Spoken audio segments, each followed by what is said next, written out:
Hi guys, review of Golda. ఈ movie 1 hour and 40 minutes తో Lionsgate and Airtel Xstream లో stream అవుతుంది guys. మీకు background లో కొన్ని సౌండ్స్ వస్తా ఉంటాయి గైస్, ఎందుకంటే దసరా కదా, అందువల్ల కొంచెం సౌండ్స్ వస్తా ఉంటాయి గైస్. Please to understand. ఇంకా ఈ మూవీలో స్టోరీ అయితే రియల్ స్టోరీ అంట గైస్. మూవీ అయితే రియల్ స్టోరీ అన్నారు కానీ మూవీ అయితే చాలా అంటే చాలా నార్మల్ గా తీశారు గైస్. కాకపోతే ఏంటంటే మూవీలో విజువల్స్ కానీ ఆ వార్ ప్లేసెస్ కానీ కొంచెం బాగుంటాయి అన్నమాట.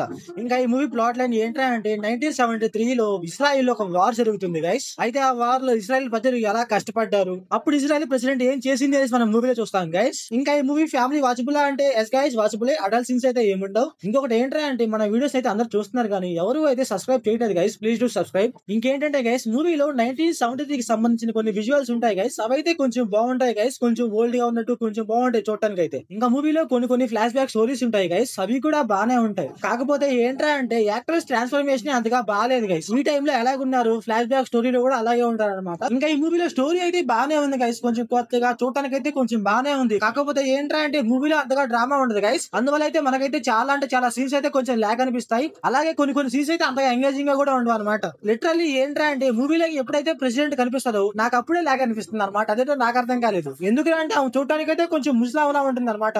అలాగే మన తెలుగు డబ్బింగ్ కూడా అంతగా ఏం లేదు గైస్, నార్మల్ గా ఉందన్నమాట. కొంచెం బేస్ వాయిస్ ఉంటే కొంచెం బాగుంది అనిపించింది. ఇంకా మూవీలో బిజిఎం విషయానికి వస్తే క్లైమాక్స్ లో బిజిఎం కొంచెం బాగుంటుంది గైస్. అలాగే క్లైమాక్స్ లో సీన్ కూడా కొంచెం బాగుంటుంది అనమాట. అక్కడైతే నీకు కొంచెం కనెక్ట్ అయ్యాను మూవీకి అయితే. ఇంకా మూవీలో స్క్రీన్ పై డైరెక్షన్ విజువల్స్ అయితే బాగున్నాయి గైస్, నాకైతే నచ్చాయి. అది కూడా ఫ్లాష్ బ్యాక్ స్టోరీలో విజువల్స్ అయితే బాగున్నాయి. అండ్ ఆ వార్ ప్లేస్ గానీ ఆ ఫైరింగ్ గానీ ఆ స్టోరీ గానీ కొంచెం నచ్చింది అనమాట. కాకపోతే ఎగ్జిక్యూషన్ అంతగా బాగాలేదు అనమాట. సో ఓవరాల్ గా మూవీ ఎలా ఉందంటే నాకైతే యావరేజ్ అనిపించింది గైస్. సో ఓవరాల్ గా రేటింగ్ వచ్చేసి 2 out of 5.